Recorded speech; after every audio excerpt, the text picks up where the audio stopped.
Indicators. तो यहाँ पर हम डिस्कस कर रहे हैं जो ब्लड का ऑक्सीजन लेवल होता है वो नॉर्मल कितना होना चाहिए, या फिर बॉडी में ऑक्सीजन लेवल आपका नॉर्मल कितना होना चाहिए। तो यहाँ पर आप देखेंगे इमेज में हम ऑक्सीजन लेवल चेक करने के लिए ऑक्सीजन या फिर पल्स ऑक्सीमीटर जो है वो यूज़ करते हैं। ठीक है, ऑक्सीमीटर में हम फिंगर इंसर्ट करके हम अपना ऑक्सीजन लेवल जो है वो चेक करते हैं।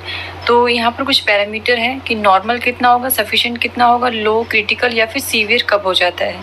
ठीक है, तो यहाँ पर देखिए आप अगर 98 to 100% कब होगा, अगर ऑक्सीमीटर में आपका 98 शो कर रहा है या फिर 97 शो कर रहा है, 99 शो कर रहा है या फिर 100 शो कर रहा है, तो वो नॉर्मल इंडिकेशन माना जाएगा, यानी कि आपका ऑक्सीजन लेवल जो है वो नॉर्मल है।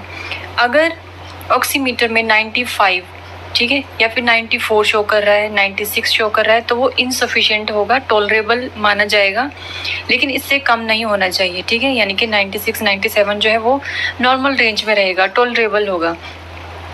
तो इसमें क्या होगा, इनसफिशिएंट होगा लेकिन टॉलरेबल मान सकते हैं। लेकिन अगर 90 से 94 के बीच में आ जाता है ऑक्सीजन लेवल, तो उसको हम लो मानते हैं और इमीडिएट नीड जो होती है वो मेडिकल नीड जो है वो रिक्वायर होती है। ठीक है, यहाँ पे लिखा है लो है, इमीडिएट लाइफस्टाइल इंटरवेंशन नीडेड। ठीक है, यानी कि इसे कंट्रोल किया जा सकता है, इमीडिएट केयर अगर की जाए तो इसको हम मेंटेन कर सकते हैं।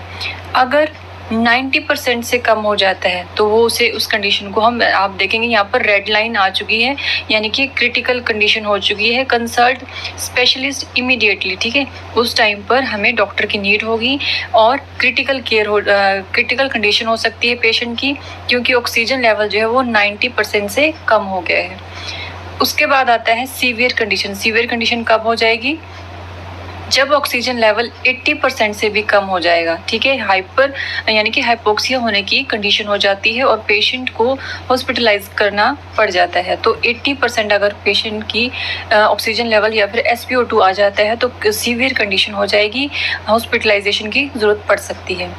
और डेंजर यानी कि लाइफ थ्रेटनिंग कंडीशन कब होगी, जब पेशेंट की कंडीशन 70% हो जाती है, तब हम उन्हें ऑक्सीजन पर पेशेंट को हम ऑक्सीजन प्रोवाइड करवाते हैं, क्योंकि ऑक्सीजन लेवल बिल्कुल ही कम हो जाता है पेशेंट का और ये डेंजरस हो सकता है उसकी लाइफ के लिए अगर SpO2 70% से कम हो जाता है।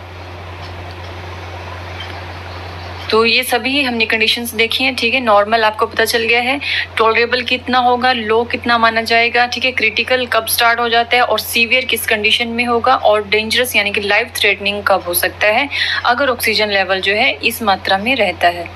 तो आज की वीडियो में इतना ही। आई होप ये वीडियो आपके लिए हेल्पफुल रहेगा। Thank you for watching.